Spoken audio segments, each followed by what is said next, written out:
Bonjour à tous. C'est mon premier podcast qui sera sur mes premières impressions sur Tokyo. Je pense que ça va être assez long, je vais essayer de le faire en 15-20 minutes maximum. Et si vraiment ça fait 15-20 minutes, ce qui est déjà beaucoup trop long, j'essaierai de le couper en morceaux de 3 minutes pour que comme ça les gens pourront écouter ce qu'ils voudront, quoi. Donc on commence tout de suite par le premier truc qui m'a choqué quand je suis arrivé à Tokyo, à Ikebukuro. Ikebukuro, c'est l'équivalent de Châtelet à Paris. C'est une espèce de hub, on va dire, où il y a tous les transports, les métros, les trains, les bus. Et les gens se servent de ce point, en fait, pour aller travailler. Enfin bref. Et il y a plein de restaurants, plein de restaurants. Il y a beaucoup de voitures, et pourtant, le premier truc qui m'a choqué quand je suis arrivé là-bas, c'est le silence. Il y a un silence, et finalement, il y a ce silence dans tout Tokyo. Mais vraiment, et pourtant, il y a des voitures, c'est bondé, c'est blindé de gens, et pourtant, c'est silencieux. Et c'est tellement silencieux que quand il y a même une voiture, ou encore que les voitures, elles sont plutôt hybrides ici, parce il y a beaucoup de Toyota. C'est surtout les motos qui font du bruit et ça m'agace, quoi. Même ça me... Il n'y en a pas beaucoup des motos, hein. Mais dès qu'il y a une moto qui commence à gueuler, là, putain, ça me casse la tête. Autre truc qui m'a choqué aussi, bon ça c'est moins surprenant, c'est la propreté. Mais en fait, je pense que c'est propre parce qu'il y a pas de poubelle, en fait. Il y a pas de poubelle. Les seules poubelles que j'ai vues, bon après il faut peut-être chercher, mais bon, déjà c'est bizarre. Mais les seules poubelles que j'ai vues, c'est à côté des distributeurs de poissons pour les bouteilles en plastique. C'est le seul endroit où j'ai vu des poubelles. Mais je crois que les gens, en fait, quand ils ont fini de consommer leurs produits, ce qu'ils font, c'est que ils mettent ça dans leur sac et puis ils rentrent chez eux avec, quoi. J'ai pas vu de poubelle. Comme j'ai pas vu de crotte de chien non plus, tiens. C'est parce qu'il y a... il y a pas de chien. Il n'y a pas de chien. D'ailleurs, je crois qu'il y a plus de magasins qui vendent des chiens que de propriétaires de chiens. J'ai vraiment les propriétaires de chiens ici, j'en ai pas vu, hein. Je, j'en ai pas vu. Si, j'en ai peut-être vu deux sûrs. Mais si, j'ai vu un vu avec un quoi ça s'appelle, avec un chien dans la poussette. Je pense que c'était peut-être pour éviter qu'il fasse des crottes, justement, qu'ils le mettent dans la poussette. Enfin, c'est un peu bizarre de mettre des chiens dans une poussette. Et troisième truc qui m'a aussi choqué, c'est les vieux. Enfin, quand je dis vieux, c'est à partir de 80 ans, 80, 85 ans. Il y en a partout, partout, partout, partout, partout. Dans le métro, dans la rue. Euh, Il y en a qui travaillent encore. J'en ai vu un, il poussait des caisses là. C'est un peu bizarre. Alors on m'a dit que à Singapour c'était pareil. Il y avait des vieux de 90 ans qui passaient encore le balai devant des restaurants.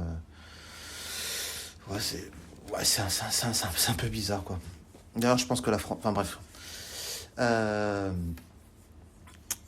un truc qui m'a étonné aussi, c'est l'ergonomie. Alors ça, on n'en parle pas beaucoup. Je sais pas, en France, quand on parle du Japon, Tokyo, on n'en parle pas beaucoup. C'est l'ergonomie. Et Tokyo est une vraie ville ergonomique. C'est un peu comme la manette GameCube là, de Nintendo, où en fait c'était une super manette. Pour moi, c'était la meilleure manette qui existait. En fait, quand on prenait la manette, la main, en fait, elle prenait la manette et elle épousait tout de suite la forme de la manette, quoi. Les pouces trouvaient automatiquement les boutons. C'était vraiment une super manette. Et j'ai l'impression que Tokyo, c'est ça.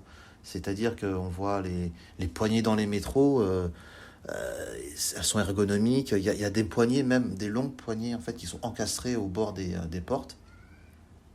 En fait, quand on met sa main dedans, tac, c'est évident, en fait. Il y a une espèce d'ergonomie, comme si c'était fait exprès, quoi.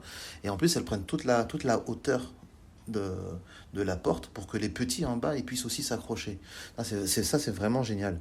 Les poignées, il y a des codes couleurs pour les poignées, parce qu'il y a les poignées pour les gens valides et les gens, pas invalides, mais les gens vulnérables, genre les handicapés ou les personnes âgées. Il faut pas y toucher parce que c'est pour eux, c'est leur réservé, quoi. Et tout est comme ça. C'est la fluidité dans le. C'est ça aussi la fluidité dans le trafic de Tokyo, le trafic humain, on va dire, dans les métros, euh, dans la rue, enfin surtout dans le métro parce que c'est blindé. Enfin, toutes les stations sont toujours blindées et les tourniquets vont dans les deux sens. On n'est jamais bloqué. euh, Tout est cohérent, on n'est jamais perdu. Et j'ai même vu une fois, enfin, je sais plus, je crois que j'étais à Harajuku plutôt, pardon. Et il y a un moment, il y a une espèce de plateforme légèrement surélevée. Et je voyais la marée humaine dans le métro. Et je voyais les gens qui allaient à droite, à gauche, tout droit, qui venaient vers moi. Et tout ça, tout était cohérent. Et jamais ces gens, en fait, se recroisaient. Ça m'avait étonné. Ça m'avait vraiment étonné. Enfin, comparé à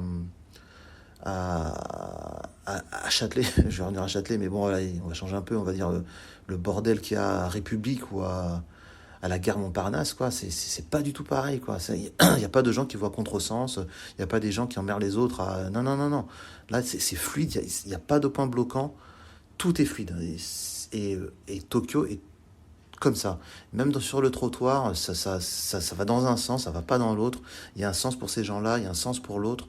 Euh, Enfin, ça, c'est un truc qui m'a choqué quand je suis arrivé. Pareil dans les escalators. Enfin, tout est fluide. Je suis allé même, comment ça s'appelle, au magasin Nintendo où je me dis, j'avais peur d'y aller parce que moi, je suis pas un fan de la foule. Eh ben non. Eh ben non.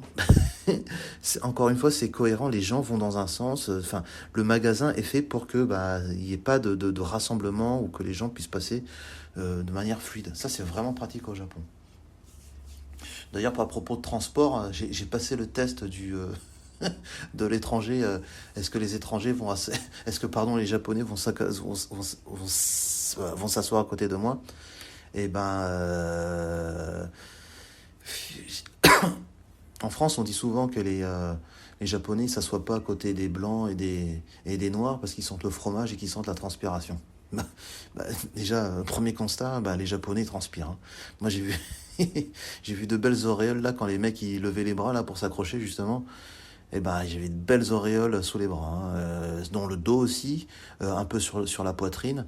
Et puis les mecs, ils sentent la transpiration, quoi. Donc, je sais pas pourquoi, en France, on a une espèce de magnifier un peu le peuple japonais en disant que il transpire jamais, il sent pas. Ben, c'est complètement faux, hein. Enfin, il suffit d'aller dans le métro pour ça. Et, et j'ai passé le test, et ben finalement, bah écoutez, je sais pas, les gens se sont assis à côté de moi, je me suis assis à côté des gens, il y a pas eu de problème. Euh, je, enfin, je sais pas, on parle beaucoup de racisme, machin, je pense pas que ce soit ça. Moi, je pense plutôt ils veulent pas qu'on les touche. Et même entre eux, hein, ils veulent pas se toucher parce que, bah, déjà, les femmes veulent pas qu'on les touche, bon, ça c'est normal, mais à Paris c'est pareil. Euh, mais même, je vois que quand il y a des places qui se libèrent, eh ben, ils préfèrent prendre une place vide. Et puis voilà, c'est tout. Enfin, je vois pas question on parle toujours de racisme. J'ai pas cette impression-là. D'ailleurs, j'ai une petite histoire rigolote. C'est que j'ai éteint de la clim parce que là, ouais, bah, j'ai éteint la clim parce qu'il fait chaud ici. Euh, voilà, parce que là, je suis sous la clim, il fait froid.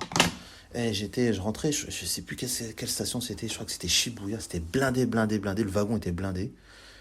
Et les gens ils descendent et puis ça se re-remplit derrière.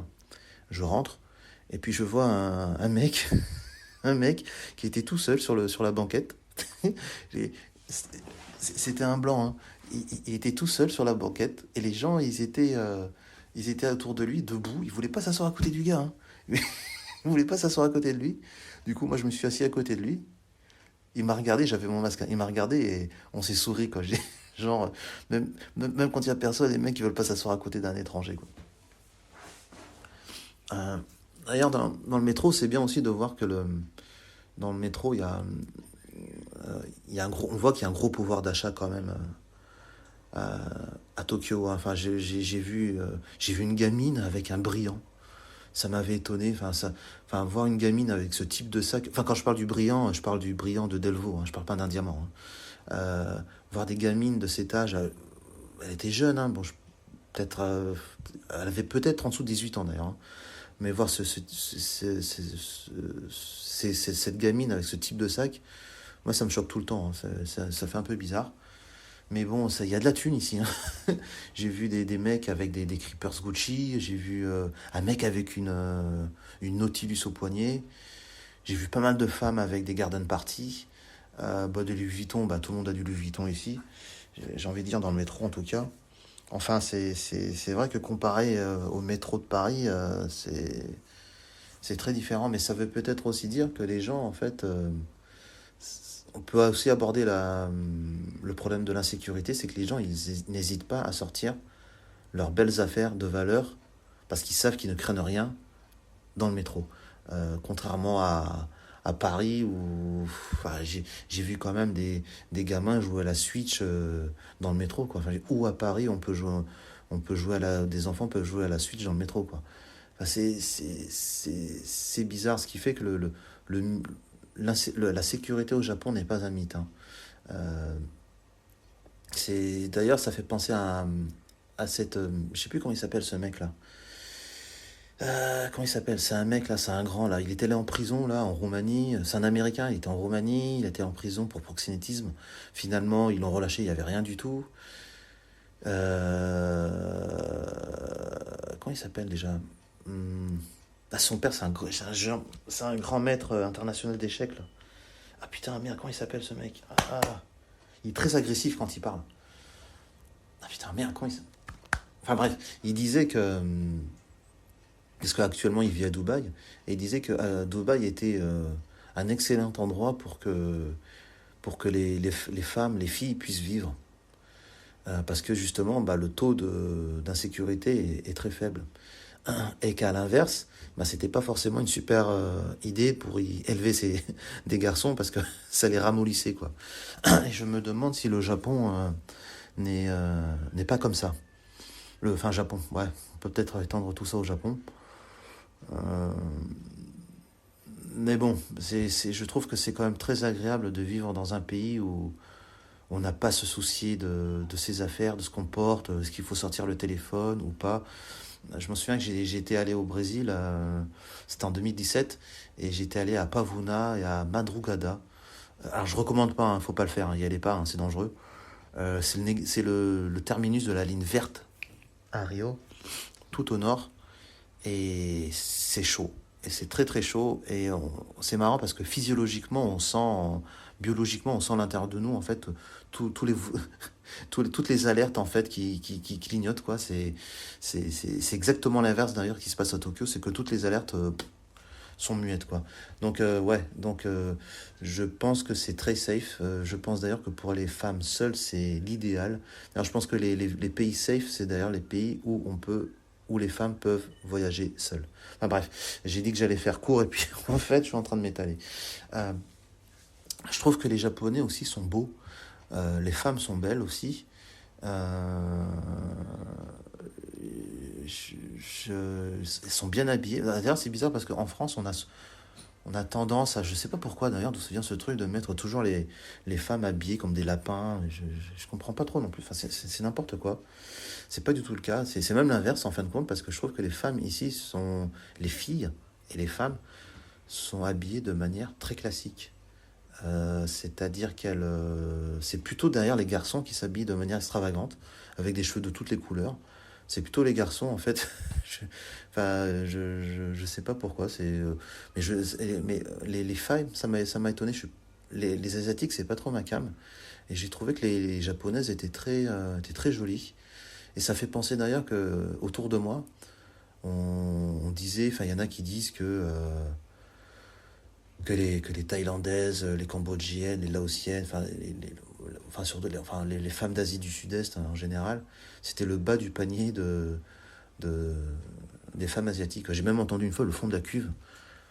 Ah, je trouve que je trouve ça un peu con de dire ça parce que parce qu'un homme, en fait, quand tu regardes une femme, il regarde pas le statut social, quoi. Ses parents, peut-être, à la rigueur, mais un homme, quand une femme lui plaît, c'est surtout sa beauté. Il regarde son physique, il regarde pas son statut social. C'est des conneries, ça. Enfin, bon, bref. Euh, Ah oui, là, j'entends souvent une connerie aussi en France, et c'est le, le pays entre la... Quoi qu'on dit déjà? Entre la modernité et la tradition. Bah, je crois que la tradition au Japon, elle est bien enfouie dans les maisons, dans les familles. Euh, le week-end aussi, parce que je vous garantis que quand vous arrivez à Tokyo, la modernité, vous la prenez en pleine gueule, hein, parce que waouh!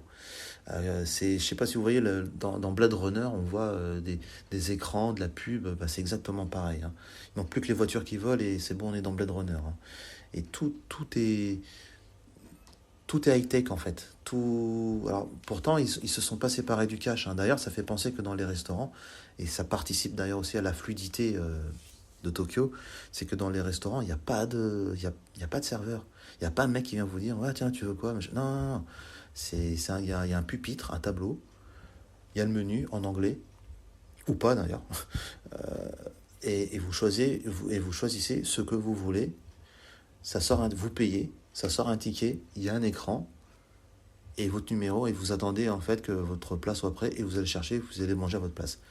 C'est juste ça.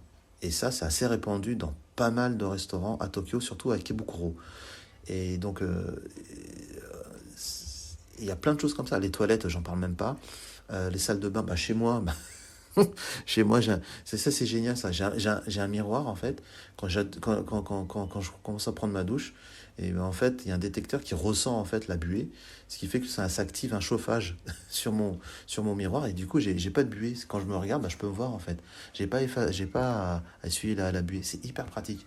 Enfin, il y a plein de choses comme ça. Comment ça s'appelle? Même dans les combini type Family Mart ou 7-Eleven, c'est l'équivalent des Monoprix, hein.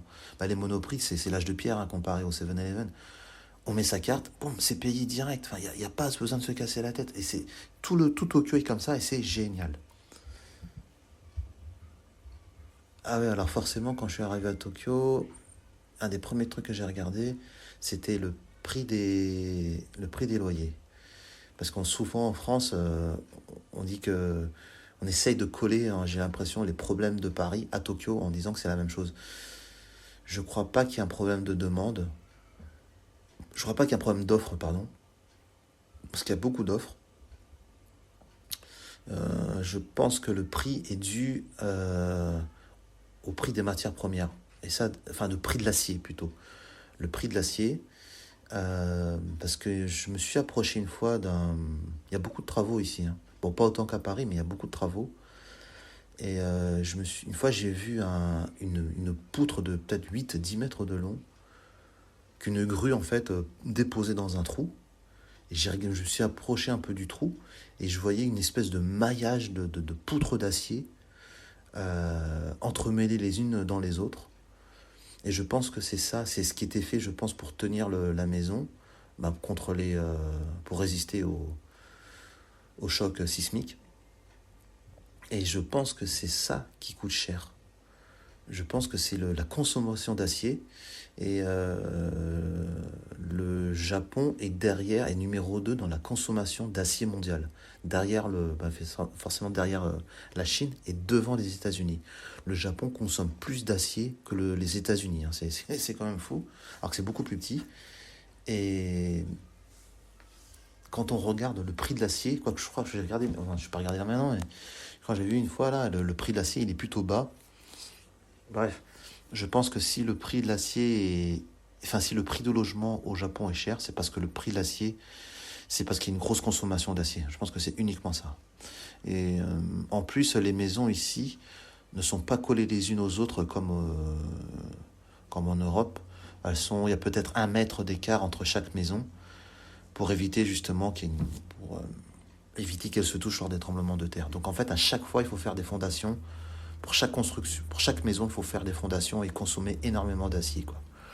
Donc, et d'ailleurs, une fois, je suis passé, je sais plus où, alors là, je sais plus. C'était pas à Ikahabara, c'était à côté, mais il y a un pont. C'est pas un pont, c'est une route suspendue, une route aérienne où quand vous passez en dessous, mais c'est tissé de poutres d'acier, et même à un moment donné, on voit une espèce de mur. Enfin, il y a plusieurs fois, on voit des murs en fait d'acier qui soutiennent en fait la route. Ce qui fait un peu penser, ça m'a fait penser un peu au, au mur qu'il y avait à Gaza ou au mur qu'il y a à la frontière mexicaine, là, fait par les Américains. C'est pareil, quoi. Des murs gigantesques comme ça. Euh, ah oui, alors la bouffe. Ah oui, alors la bouffe. Alors la, voilà, voilà, la bouffe. Alors c'est pas un point négatif. C'est pas une déception non plus. Mais c'est du déjà vu en fait. C'est le syndrome de l'ex en fait. C'est le syndrome du mec en fait qui retrouve son ex après, je sais pas, 3 4 mois, ils se sont séparés. Il pense que la meuf elle a changé, mais finalement c'est toujours la même quoi. Elle a la même voix, elle a les mêmes réflexes, c'est même le même champ lexical, c'est pareil. Et ben là c'est pareil. Enfin, quand vous êtes habitué à, à manger à Paris, au Kodawari, à la rue des Petits Champs, rue Sainte-Anne, rue Richelieu, et franchement, vous allez manger exactement la même chose. C'est la même chose. Les ramen, c'est les mêmes. C'est exactement les mêmes. Les sushis, les sashimi, c'est les mêmes. Alors après, il y en a qui vont, les puristes, ils vont me dire, ouais, mais le blé français, c'est pas le blé japonais. Ouais, non, mais enfin, on s'en fout, quoi. C'est la même recette, hein, les mecs, hein. Donc, si vous arrivez à Tokyo, évitez les ramen. Bon, il y a peut-être des ramen qui sont sûrement différents, quoi, mais franchement, vous ne serez pas dépaysés. Mais moi, je dirais plutôt que même les barbecues, hein, c'est pareil, hein. Donc moi, je dirais plutôt, en plus, novembre, octobre-novembre, c'est plutôt la saison des récoltes. Donc il faudrait peut-être en profiter pour voilà, manger du poisson, manger des trucs que vous n'avez pas l'habitude de manger, hein. Euh, comment ça s'appelle, des oursins, enfin, manger des fruits de mer, manger des trucs comme ça. Parce que honnêtement, vous serez pas, vous allez être déçus, hein. Moi j'étais un petit peu choqué. Les brochettes, les yakitori, c'est exactement les mêmes. Il faudrait d'ailleurs que j'essaie les langues de bœuf là, grillées. Ça, je sais pas ici à ça en France. Les curry, il y a une variété incroyable de curry ici. Enfin voilà, c'est quand on vient à Tokyo, faut pas prendre la même chose qu'en France, hein. C'est exactement la même chose. Prenez des trucs différents, quoi. Par contre, le vrai point négatif, moi qui m'a dérangé, c'est la cigarette. Parce que vu que c'est interdit de fumer sur le trottoir, et ben les gens, les bars autorisent, et même certains restaurants autorisent en fait la cigarette. Moi, je suis non fumeur, ça me dérange. Et ce qui me casse la tête, c'est que quand on rentre dans ces bars-là, déjà, quand on rentre à la maison ensuite, et ben nos fringues sentent la cigarette. Et ce qui fait que chez vous, ça sent la clope, c'est insupportable, quoi. Donc quand je rentrais chez moi, je faisais pas une lessive, hein, mais je trempais mes affaires parce que c'est insupportable. Alors en plus, j'ai la chance par contre d'habiter au rez-de-chaussée. Donc en fait, chez moi, en fait, quand j'ouvre la fenêtre, enfin c'est une porte-fenêtre, et ben je peux étendre mon linge directement, quoi. J'ai un chemin, je peux étendre mon linge directement.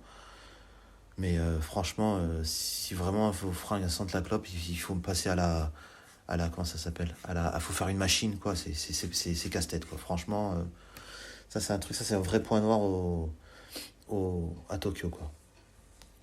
Bon, bah voilà, j'espère que j'ai pas fait trop long. Je pense que j'ai pas fait trop long. De toute façon, je pense que je vais le séparer en plusieurs morceaux parce que on est à combien de minutes là? 23 minutes. Aïe, aïe, aïe, aïe, aïe, aïe. Bon, bah je vais le couper en chapitres, hein, puis comme ça sera plus facile pour tout le monde, ça sera plus agréable, quoi. Allez hop, bonne nuit les mecs. Non, pas bonne nuit, non, pas bonne nuit. Il est quelle heure? Chez moi, chez moi, il est 10h43. Là, j'ai fait le con. J'ai oublié mes batteries. Du coup, je vais acheter des batteries à Akihabara. Ça m'apprendra à pas avoir de tête. Allez, salut et bonne journée pour ceux qui se lèvent, hein. Bisous.